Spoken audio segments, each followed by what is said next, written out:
Good morning everybody, welcome to Stampin' with Glitter Mum once again. Here's another in my sort of sporadic series of videos that I've been making, and today I'm going to do another really short one showing you another technique with the amazing embossing paste that we've all been getting super excited over lately. And I've got a little tip that I'm going to share with you as to yet another use for our stamp cases that we can buy, even though they're not in the catalogue, that we can still buy and have as spare cases. So I'm going to show you how I got this lovely multicoloured effect on here. So this is quite a subtle one, using Flirty Flamingo, Sweet Sugar Plum, and a bit of So Saffron I think in there. But I'm going to do a brighter one now. So I have had a play this morning. Oh, there goes the camera. Okay. So this is my little tip that I was telling you about. So I use a stamp case as my palette for colouring my textured embossing paste. But I also use it when I'm spritzing as well, you know, so spritzing with water for watercolouring. Now this is the side I've used this morning.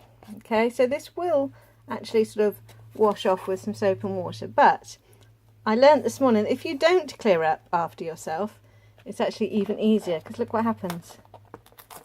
It just peels off. Look at that. I had no idea. I actually quite like that ultra shiny effect there. So you can be a good girl or boy and clean up as you go, or you can be super efficient like me and just peel it all off later.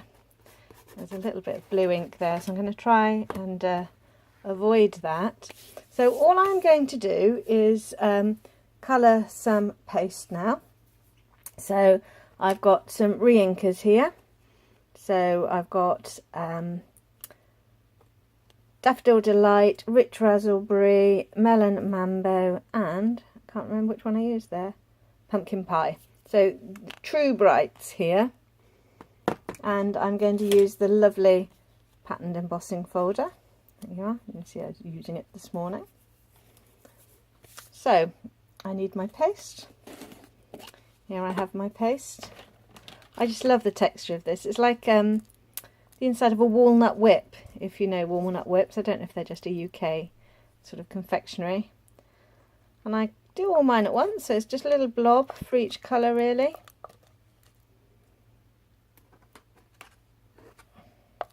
And you don't need much. This does go, whoa, camera again. This does go a long way. One more.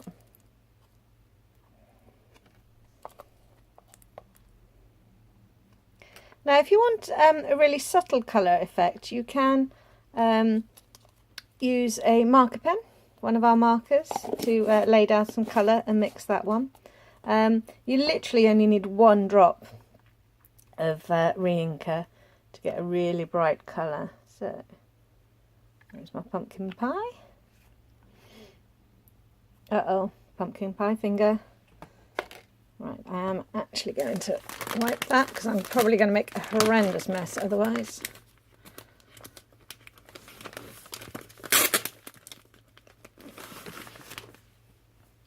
Oh, too late, look at that, it's got me. Alright, okay, where was I? Pumpkin pie, Daffodil Delight.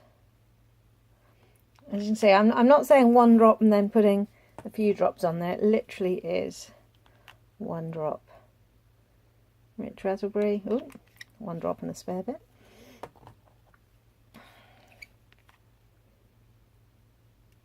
There you go, my Melon Mambo. So I'm going to give each of these just a little stir. Obviously if you want it even brighter you can add a little bit more colour. So the good thing about these, they've got a, they've got the edge, so you can sort of wipe your implement a little bit in between. Yellow.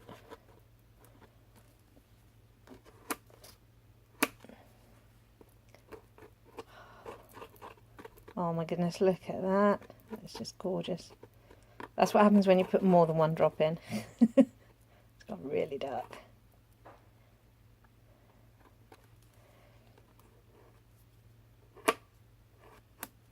And then finish off with pink.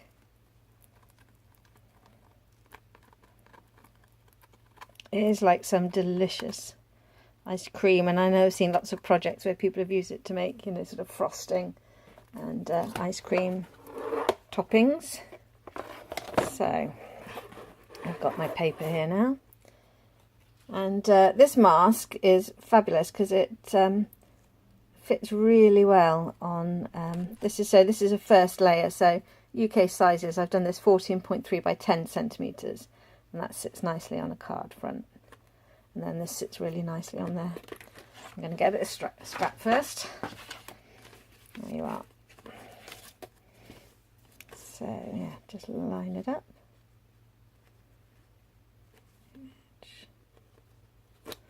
Perfect. And then it's just a question of spreading on. And you don't have to be too, you know, careful with this. You don't really want to mix the colours up a lot, but the adjacent colours will sort of mix into each other a little bit. And there you go. I sort of scrape it off in between. And a little bit of purple next, I think, yeah. Sorry, rich raspberry, of course. Just any old purple, is it?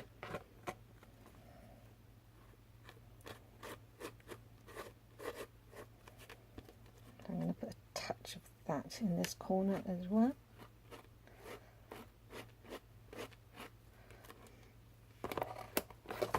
So you can see I'm just scraping off in between. I'm sure some people will be in horrors here that I'm slightly mixing my colours.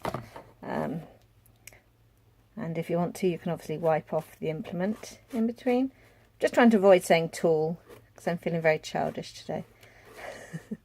Yeah, see, I've completely mixed the yellow in with the pink there, but who cares? It's a lovely, lovely colour anyway. And go back to some pumpkin pie.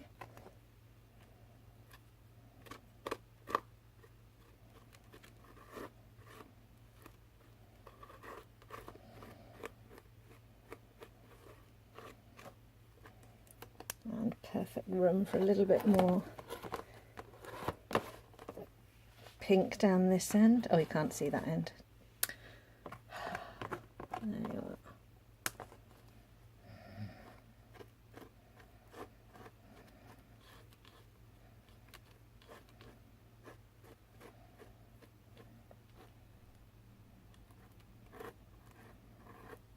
Some pink there.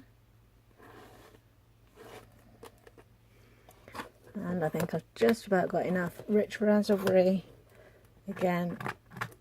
There you are. To go in the top corner. I find it much easier if you pick it up on the bottom of your spreader.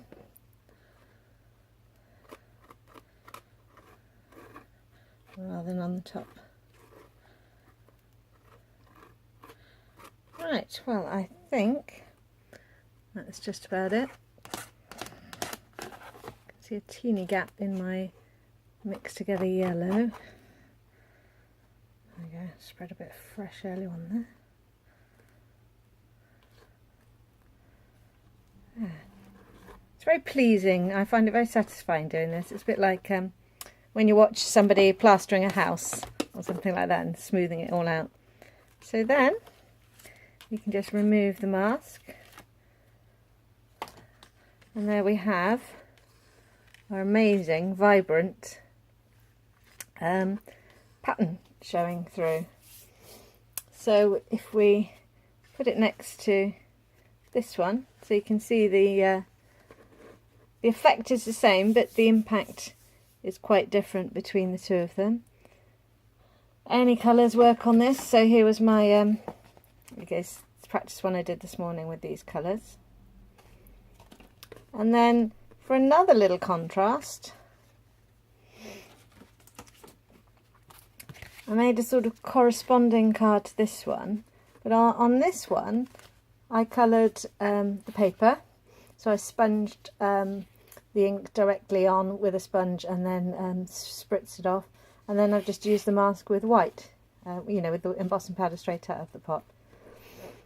So there you are. I hope that's a little bit of inspiration for you with our embossing paste. And yeah, go and have some fun with this stuff.